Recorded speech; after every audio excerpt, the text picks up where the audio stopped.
Bonjour, c'est IQ91. Voici l'analyse technique des principales paires du Forex pour la journée du 1er février 2011 pour le site boursicoté.com.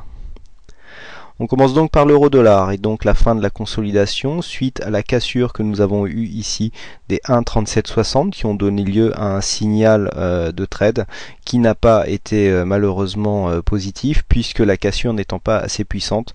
On est revenu ici chercher un pullback sur la résistance des 1,37 avant de confirmer et donc d'aller chercher les objectifs, mais les franchissements ont été multiples et donc le signal n'a pas donné un résultat positif donc sur cette cassure. Ce que l'on peut regarder par contre, c'est que suite à la tendance haussière que nous avons eue donc ces dernières semaines, eh bien la cassure est venue ici, mais n'a même pas entamé le retracement des Fibonacci des 23,6%. Donc on ne peut pas dire qu'il y ait eu de consolidation, hein, donc on supprime, dans ce cas-là, on supprime les retracements puisqu'ils ne correspondent plus en fait à quelque chose de significatif, et donc on peut dire que la tendance continue donc à la hausse puisqu'elle continue à marquer de nouveaux plus hauts suite ici à l'inscription de précédents plus bas.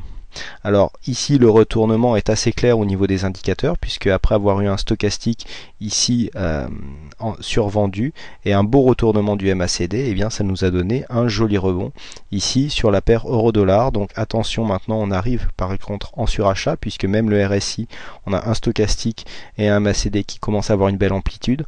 Rentrer long sur ce genre de mouvement est assez risqué, mieux vaut attendre une consolidation, notamment ici sur l'ancienne résistance ou sur les anciens plus hauts sur la zone des 1,3750 pour essayer de profiter d'une continuité de la hausse.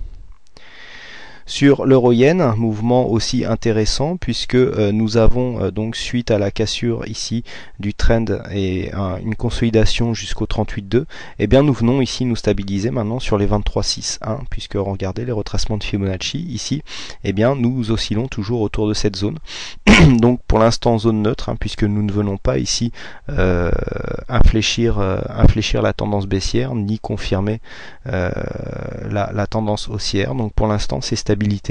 On a ici un mouvement et puis on attend ici soit une cassure des 114 soit une cassure des 111,27 qui marquerait donc la continuité, enfin la continuation de la consolidation.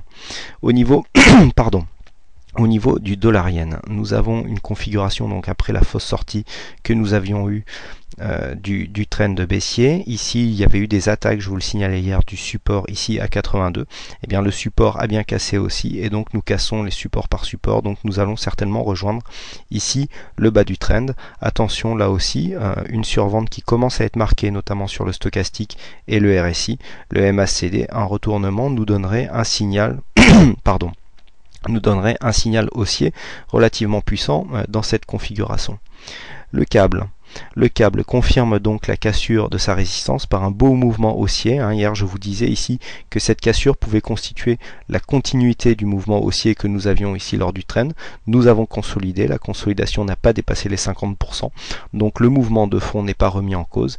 Ici on vient casser la résistance baissière, on confirme en cassant le précédent plus haut, donc la tendance continue à la hausse. Attention là aussi, surachat très marqué, notamment RSI stochastique. Ici on a un début de retournement sur les MACD. Ceux qui sont contrariens, qui veulent jouer une consolidation, peuvent viser ici l'ancienne résistance, à savoir les 1,6060 pour venir marquer une petite consolidation. On termine avec le dollar australien contre le dollar américain. Là aussi on sort du trend, regardez, un rebond hier sur le support a marqué ici, je vous avais dit que si nous cassions ici cette résistance, il y aurait un deuxième test ici qui serait fait par la cassure du trend, par le haut du trend. Et bien la cassure a été franche puisque sous l'impulsion donc de ce rebond ici que nous avons eu sur le bas du trend, le haut du trend est cassé et donc nous avons maintenant une belle hausse. Attention là aussi, fort surachat, un retournement du MACD pourrait nous donner un mouvement de consolidation qui pourrait revenir ici sur les précédents plus hauts, proche de la parité à 1,007080, puisqu'on a 1,0077 qui pourrait marquer un point de consolidation ou un point de rebond avant de confirmer ici la cassure. Voilà ce que l'on peut dire donc euh, sur les principales devises du Forex. Il ne me reste plus qu'à vous souhaiter à toutes et à tous une bonne soirée, bonne chance dans vos trades. Continuez à m'envoyer vos suggestions concernant cette vidéo sur les principales paires Forex. A priori ça vous plaît beaucoup, même s'il y a encore, vous me dites, des choses à améliorer. Donc continuez à m'envoyer vos suggestions, j'en tiendrai part, et donc j'essaierai de faire de mon mieux pour que cette vidéo soit intéressante et enrichissante surtout. Voilà, merci donc à toutes et à tous pour votre attention. Bonne soirée, bonne chance dans vos trades et je vous donne rendez-vous dès demain pour de prochaines analyses. Bonsoir.